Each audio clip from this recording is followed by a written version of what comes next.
Olá, essa é a terceira parte da aula 2 sobre dinâmica e nessa videoaula nós vamos estudar a lei da ação e reação, também conhecida como terceira lei de Newton.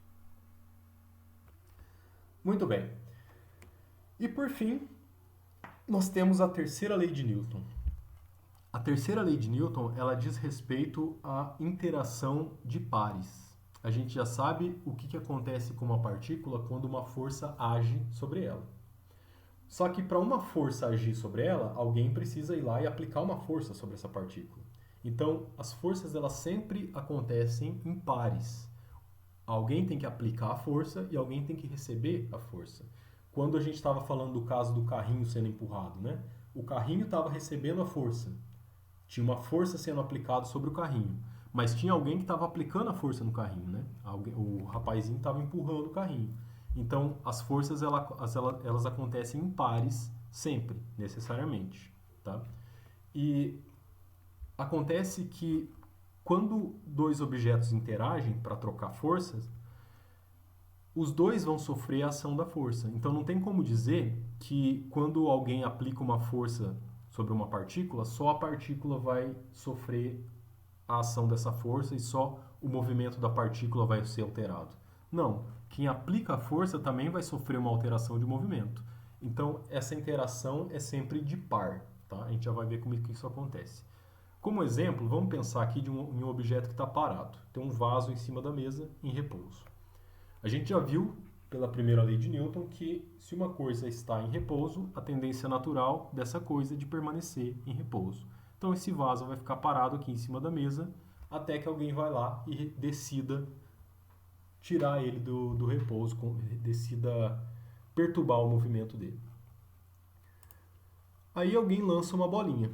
Essa bolinha vem batendo no chão, quicando, então ela vem em movimento. Se a gente olhar só para o movimento na direção horizontal, é uma partícula que tem certa velocidade, a tendência dela é de permanecer em movimento, permanecer com essa velocidade, né? Então, a tendência natural da bolinha é de continuar se movimentando para a direita. A tendência natural do vaso é de continuar parado, em repouso. Só que tem um problema, porque para essa bolinha continuar o movimento dela para a direita, como ela gostaria de fazer, ela vai ter que, em algum momento, ela vai encontrar o vaso aqui. E o vaso não quer caminhar para a direita, o vaso quer ficar parado. Então existe um conflito de interesses aqui. A bolinha quer se deslocar para a direita, o vaso quer ficar parado. No momento em que eles interagirem, no momento em que eles trocarem força um com o outro, eles vão ter que chegar num consenso e alguma coisa vai ter que acontecer. Então, em algum momento, eles vão se encostar. E desse momento em diante, algo diferente vai acontecer, né? Provavelmente o vaso vai sair do repouso e provavelmente a bolinha vai sair do movimento retilíneo uniforme. Alguma coisa vai acontecer, a velocidade vai ser alterada. No momento em que eles se encontram, no momento em que eles se tocam, eles trocam forças. Então, a bolinha aplica uma força no vaso e o vaso aplica uma força na bolinha. Então, eu vou usar essa notação aqui, ó. FBA é a força que B faz sobre A. B é a bolinha, A é o vaso, tá? Então, essa força aqui, ó, BA, FBA, essa força apontando para a esquerda. Essa é a força que age sobre o vaso. É o vaso que está sentindo a ação dessa força. E quem que foi que aplicou essa força no vaso? Foi a bolinha. E essa força aqui, ó, AB. FAB é a força que A faz sobre B. Quem está sentindo a ação desta força aqui é a bolinha. E quem que está aplicando essa força na bolinha é o vaso. Então eles estão trocando forças, né? A terceira lei de Newton diz para a gente o seguinte, que sempre que dois corpos trocam forças, essas duas forças têm a mesma direção, a mesma intensidade, porém sentidos contrários. Então, a força que a bolinha faz no vaso é igual à força que o vaso faz na bolinha. Os dois trocam forças e as duas forças têm a mesma intensidade. Não, independente do tamanho das coisas, né? Porque a gente pode até ver que o vaso é um pouco maior do que a bola, né? Então, a gente podia até esperar que um aplicasse mais força no outro ou algo do tipo, mas não é isso que acontece. A terceira lei de Newton ela diz justamente isso, que as forças trocadas aqui, elas têm a mesma intensidade. Poxa, mas se as forças têm a mesma intensidade, então as forças são iguais. São iguais. Se as forças são iguais, o que vai acontecer com um e o que vai acontecer com o outro é a mesma coisa? Não, não é a mesma coisa. Porque a força é a mesma, mas a inércia de cada um deles é diferente. Lembra do caso lá do rapazinho empurrando a bicicleta e o carrinho? A força que ele aplicava na bicicleta era igual à força que ele aplicava no carrinho. Porém, o efeito sobre a bicicleta era um e o efeito sobre o carrinho era outro. Então, embora as forças sejam iguais, o efeito que cada um deles vai sofrer é diferente, porque depende muito das características de cada corpo individualmente. Mas, de qualquer forma, as forças têm sempre o mesmo valor. Exatamente o mesmo valor, a mesma direção, só que cada uma aponta num sentido diferente. Então, se uma está apontando para a esquerda, a outra vai estar apontando para a direita. Uma perguntinha. Se essas duas forças são iguais, têm o mesmo tamanho, mesma intensidade, cada uma está apontando para um lado, vetorialmente falando, por que eu não posso cancelar essa força com essa, né? Porque somar vetorialmente é juntar os vetores. Então, essa força com essa força anula e nada acontece. É como se não tivesse força nenhuma. Por que a gente não pode cancelar essas duas forças? Porque cada uma delas age num corpo diferente. Essa daqui age no vaso, essa daqui age na bolinha. Eu não posso cancelar essa força com essa porque um está agindo no vaso, o outro está agindo na bolinha. Eu só poderia cancelar duas forças se as duas forças agissem sobre o mesmo corpo. Mas não é esse o caso, né? Então, essas forças não se cancelam. Elas são opostas, mas não se cancelam. Vetorialmente falando, a gente escreve assim, ó, que FAB é igual a FBA, só tem a diferença só que tem esse sinal de menos, só para dizer que um vetor é para um lado, o outro vetor é para o outro lado. Ok? Aqui o que eu estava falando sobre a intensidade, né? Elas não se cancelam porque agem em corpos distintos. Então, a partir do momento em que eles trocam forças, agora é uma questão de saber o que vai acontecer com o movimento do corpo B, o que vai acontecer com o movimento do corpo A. Se eu quero estudar e saber o que acontece com o vaso, agora é aplicar a segunda lei de Newton para o vaso e ver o que acontece com ele, né? Força igual a massa vezes aceleração, isso vai me dar a cinemática do vaso. Se eu quiser saber o que acontece com a bolinha, eu aplico a segunda lei de Newton na bolinha, força igual a massa vezes aceleração, e estudo a cinemática da bolinha. Provavelmente o que a gente vai ver é que se esses dois trombarem da maneira como aconteceu ali, o vaso vai ser jogado para a esquerda e vai cair, enquanto que a bolinha vai ter o seu caminho desviado também. Talvez ela bata no vaso e chegue até a voltar, né, para dar onde ela veio. E aí, claro, isso vai depender de, talvez, se a bolinha é muito pequena, muito grande. Se ela for muito grande, talvez ela empurre o vaso e vai junto. Se ela for muito pequena, talvez ela bata e não faz nada com o vaso, né? Então depende das características de cada objeto separadamente, da inércia de cada um deles. E aí, por fim, eu queria explorar aqui uma consequência da terceira lei de Newton. Lembra que a gente falou de momento linear, né? A conservação a quantidade de movimento. Então, a força resultante, ela é igual à variação da quantidade de movimento de um corpo. Isso é o que a segunda lei de Newton diz. Então, vamos olhar só para esse termo aqui, ó.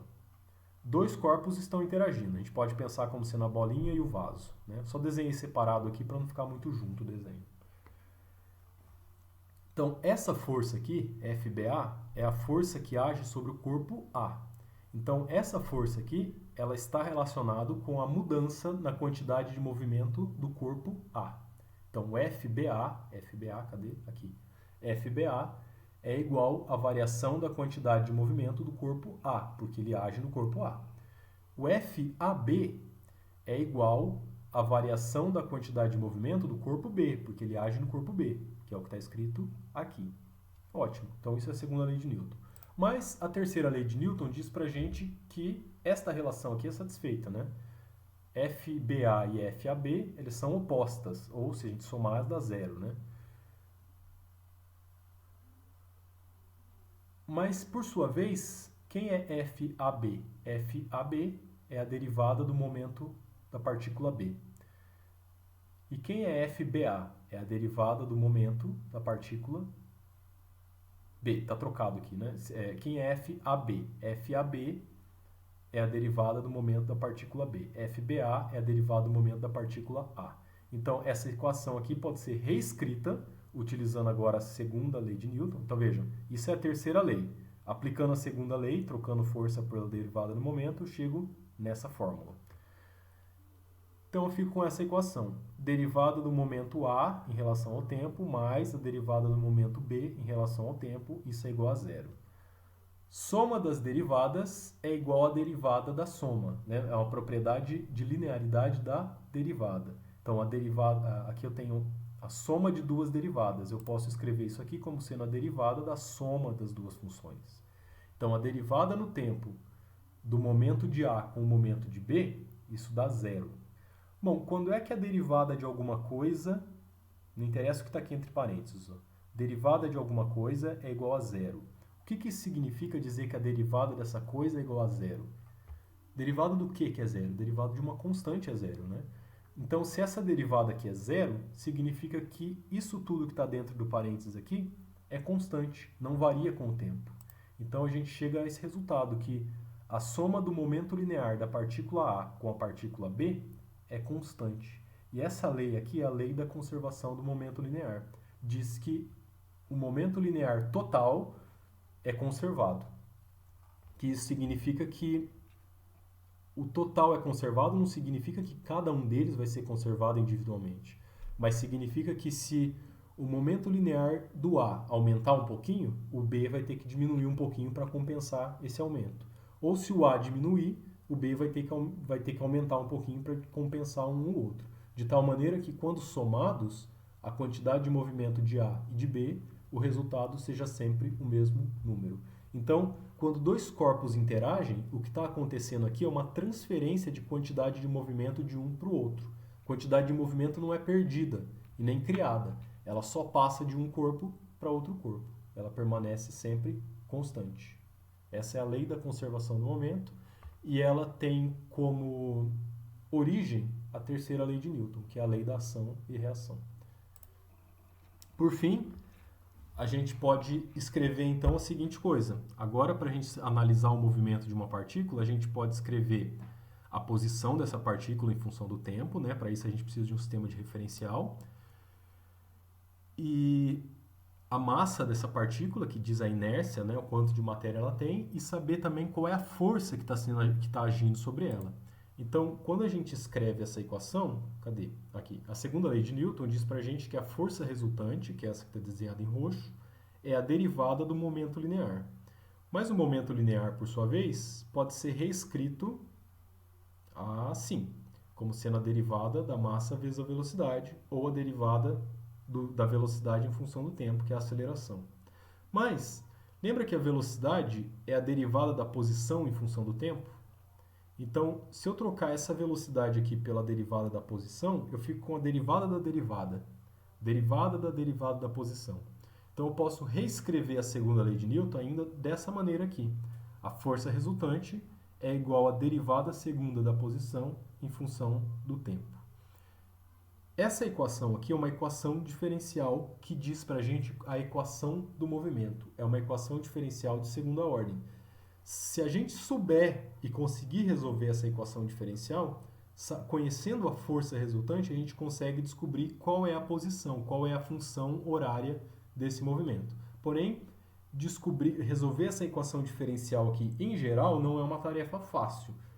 Depende muito de como é essa força que aparece aqui. Depende de quais são as características. Por exemplo, se essa força é uma força constante, a gente consegue resolver isso aqui até com uma certa facilidade. Agora, se essa força aqui é uma força que depende da posição, depende do tempo, depende da velocidade ou qualquer coisa mais complicada, resolver essa equação diferencial pode ser uma tarefa muito difícil. Então, na próxima aula, nós vamos estudar alguns tipos de força específico, algumas forças que dependem do tempo, da posição e da velocidade, e vamos ver como encontrar a equação do movimento ou como encontrar a função horária do movimento, conhecido a força resultante que age sobre a partícula. Na próxima aula, nós vamos estudar alguns exemplos elementares de dinâmica, onde a gente vai entender melhor como é que essas três leis de Newton são empregadas para análise do movimento de sistemas físicos.